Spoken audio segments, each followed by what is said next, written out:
Jau! Sveicieni no meža dienām Ogres zilajos kalnos! Un sveicieni visiem skatītājiem! Žēl, ka jūs neesat šeit, protams, bet lai jums jauka diena! Woo! Labdien visiem! Es esmu Aivars Tauriņš, Zilo kalnu aģentūras direktors.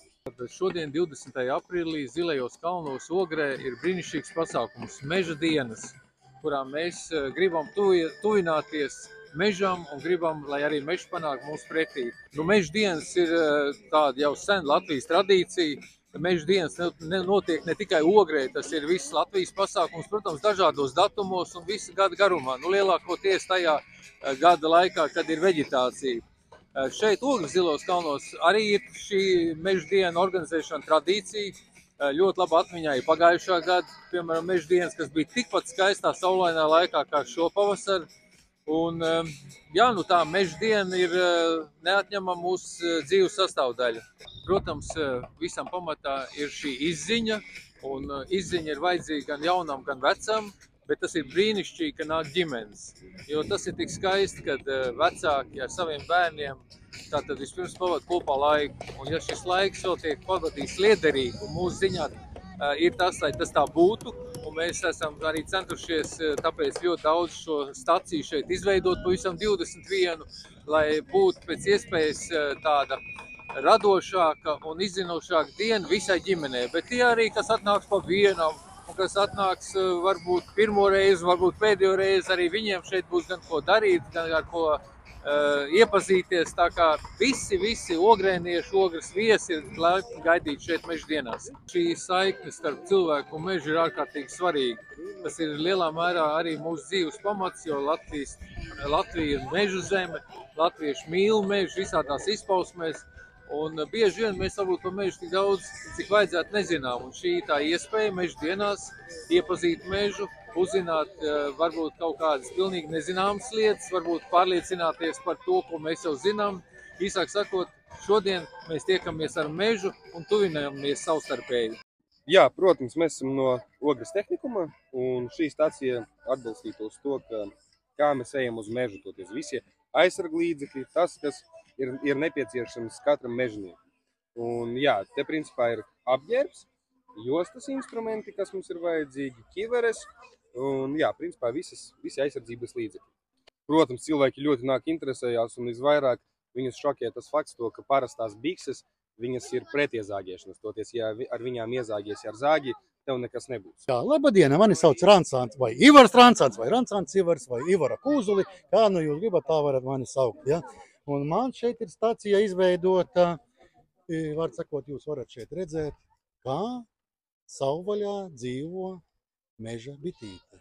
Un es veidoju šos te kokus, kūzulus, un izvietoju kokos, jūs varat augšā redzēt arī, jā, viens uzlikts ir vairāki, Zilajos kalnos ir vairāki, jā.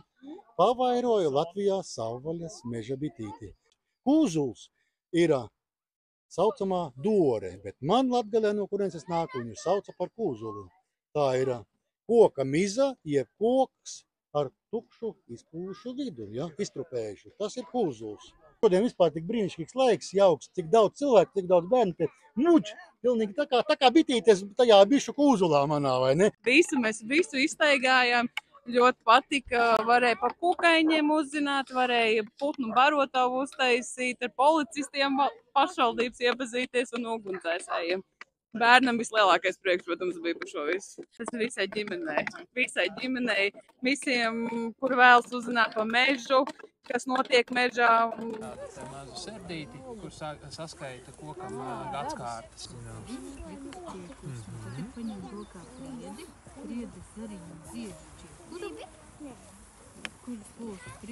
Kas ir te? Te ir iespējams kartiņas salīt vai lapas, un šis augļus var salikt pie attiecīgiem kokiem. Redzu?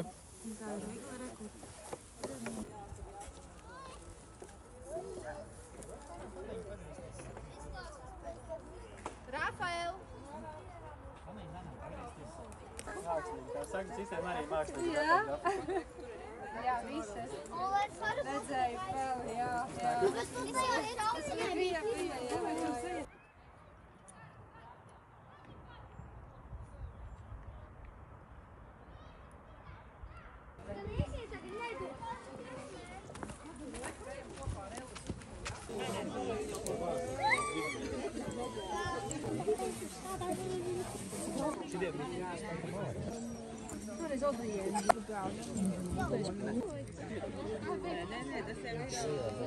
Pirmkārt, mēs gribējām paskatīties, kas te notiek vispār. Mums no loga noskata stāv ļoti baigi ir labi redzēt, kas te notiek, un tā jau bija interesanti arī bērnam apskatīt, kas te ir, un arī māsai.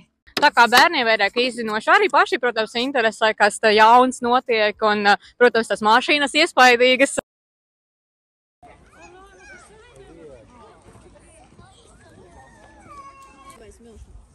Mēs bieži sakam mālaini, bet patiesībā tas ir gan seidu skorpioni, viņi ēd viens otru un augstu.